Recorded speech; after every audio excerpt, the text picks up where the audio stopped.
The modern era of players' associations in all professional sports starts in the 70s when broadcast rights explode. So now there's a lot to fight over. And the next labor problem will come from the professional football players. In 1982, we went on strike for a guaranteed percentage of the gross revenues. And of course, the owners resisted very strenuously. There's no way the ownership is going to take a 63-year track record and dump it overboard because Gene Upshur or Ed Garvey say so.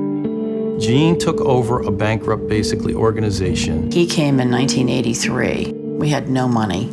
Our contract was up in '87, so we only had 4 years to stabilize the organization, particularly financially. We knew the most important issue was free agency. We tried to say, look, let's come up with a system that makes sense. We went all through the entire offseason. All we ever heard was no, we can't do that. And they had no intention of ever negotiating with the players. And we told the players, in order to achieve these gains, there would have to be a work stoppage and the players would have to go out on strike. It is now official. A players' strike against the National Football League will begin tomorrow. Here, there's 100% solidarity. We believe in the issue. We believe that something has to be done, and we believe that an agreement has to come up. The owner's plans to keep playing using scab football players has left the union players very bitter with both management and those undermining the strike efforts. It's a shame because 4.5 years ago, I started down a road in which I felt we could reach an agreement without a strike. Our whole mindset was we're going to stick together. We're the Washington Redskins. We don't ever follow. We set the standard. If you cross over, life is going to be miserable. We had a meeting at Redskin Park. As soon as we start the meeting, he jumps up. F y'all, I'm leaving, I'm going in. I went in, but Joe Gibbs sent me back out. What's it like for a guy like Randy White, who not only crosses the picket line about an hour and a half after the strike starts. I feel like it's in my best interest to go to work. But then goes on to talk about how this is all about him. You know, anything I lose right now is going to do nothing but hurt me.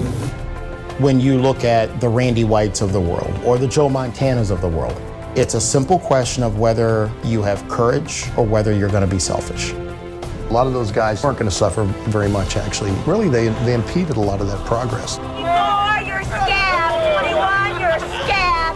I can't believe that they would come in and, victimize themselves because I think for the rest of their lives, they'll be marked. My contract was not very good at that time, so it's not like I did not need every dime. I ate a lot of Ritz crackers and peanut butter during the strike time. I'm thinking, these guys done took our job. I just wanted to get back on the field. I wanted to get paid again, So when we saw some of these other guys folding, I thought this was ridiculous. So I hit the scab bus. Well, there was definite tension out there, and offensive tackle Darryl Grant jumped up to pound his fist on the window of the bus. As the bus was pulling through the gate, I decided to take one more swipe at it. Police came, and it was just a big mess. Oh, you got it!